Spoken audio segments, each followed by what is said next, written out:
In Jujutsu Kaisen, Toji pulled out all the stops to defeat Gojo. Even at a young age, Toji had a strong premonition regarding Gojo's potential as a sorcerer, because he was the only sorcerer in his history who could actually sense his presence. And because Toji has zero cursed energy and a heavenly restriction, this was actually quite a feat. So over time, he creatively pondered how to overcome Gojo's indomitable strength, because he knew that one day he would have to face off and defeat him in battle. And he decided that the best option was to have other people do all the heavy lifting, to force Gojo into a vulnerable position when his guard is down and he's run out of steam. And that's why he set up the bounty on Rico. It was all to wear down Gojo. And because this is Gojo prior to unlocking reverse curse technique Red, he's unable to keep himself constantly refreshed and maintain his equilibrium. So when Toji backed him into a corner, facing a Gojo that's a mere shadow of his future self, his ending was essentially set in stone. Did you know that in Jujutsu Kaisen, Toji Fushiguro got the scar on his lip as a result of being constantly tormented by the Zenin clan? So much so that they would habitually throw him into a group of cursed spirits just for the thrills. This toxic environment was a cornerstone of his childhood, which eventually caused his inevitable departure. However, this situation definitely backfired on the Zenin clan, because due to their extreme forms of punishment, Toji learned to establish a master-servant pact with curses. Toji is like Maki because he too was born with a heavenly restriction. That's what made him a physical beast, earning him the title the Sorcerer Killer. But despite his power, the Jujutsu Society has never once recognized his status. And that's why after running away from home, Toji had to take on several side quests just to pay for his expensive cursed tools. Sadly, most of his income goes to gambling, and he never wins. So a Jujutsu Kaisen fan made their own one-shot manga depicting Toji's past and the dark reality of his experience growing up in the Zenin clan. The Zenins value powerful curse techniques above all else, and anyone who fails to meet up to the standard is seen as garbage. This was the cruel fate of those born with heavenly restrictions such as Maki, Mai, and of course Toji. Toji was treated like a stray dog and a victim of their cruelty. He had to witness his mother take her own life while everyone else thought nothing of it. He was beaten up, broken. The Zenins locked him in a pit full of cursed spirits for disciplinary actions, and they were surprised to find out that he lived through the torment. That's actually where he got his scars. For years he was ostracized and ridiculed. He felt the depth of that self-loathing and hatred and used that as fuel to grow stronger, constructing that desire where one day he would finally get his vengeance. Rather than sit down and weep, Toji vowed to give them a taste of hell, because if he was gonna go out anyways, he might as well leave his mark with a bang. Toji from Jujutsu Kaisen is overpowered done right.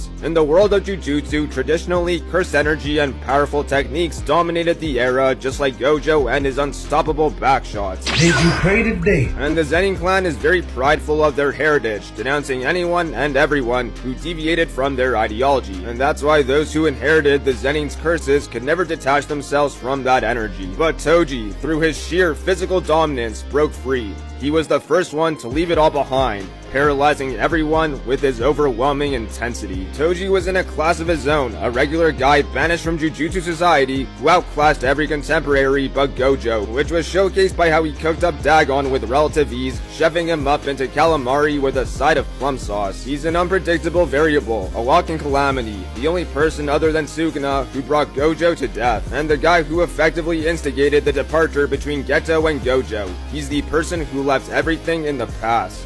Why Toji versus Jogo isn't a discussion. Now we all know that Jogo is him. The Mad Lad even gave his props to Sukuna, who after decimating him said it's Jogo time and Jogo'd all over the place. But this is an absolutely one-sided slaughter and it's not even close. Toji is faster than Jogo, stronger than Jogo, and overall bro is physically hotter than an actual volcano. And yes, it's totally normal to simp for this walking lovable abomination of a man. Toji would do to Jogo what he did to Dagon, but even with more flair and zest. He'd take playful cloud or any other curse tool he has in his arsenal and go to town. He could evade all his fire and lava, he could easily dodge maximum meteor, his heavenly restriction negates the sure hit effect of a domain expansion, and Jogo only summons his domain expansion as a last-ditch trump card. But the thing is, if Jogo were to encounter Toji, he'd underestimate the hell out of him because of his heavenly restriction. This battle is so one-sided, Toji would finish the job and still have enough time to gamble away all his money on his poor betting decisions. In Jujutsu Kaisen, Toji vs Megumi was a really interesting interaction because after Toji eviscerated Dagon, he goes straight for Megumi and basically saves him from Jogo. Now Toji is running on pure battle instinct, but I think somewhere in his subconscious, he always knew he was confronting his son, which is why he took such an extreme course of action. And in this battle, he's really giving Megumi a hard time, but it's almost like he's testing him. If he's the son of Toji Fushiguro, then he can handle the heat. But finally, when he gets a good look at Megumi's face and this realization hits him like a one punch from Saitama, he asks Megumi what's his name, and the amount of satisfaction and pride he gets when Megumi responds with Fushiguro and not Zenin was unmatched, which is why in that moment, he chooses to off himself. The truth is, Toji deeply loved his family, and perhaps every action he took as a father was in some distorted way his own method to letting Megumi have a proper upbringing. The tragic thing for Megumi is that he will never know he met and fought his father.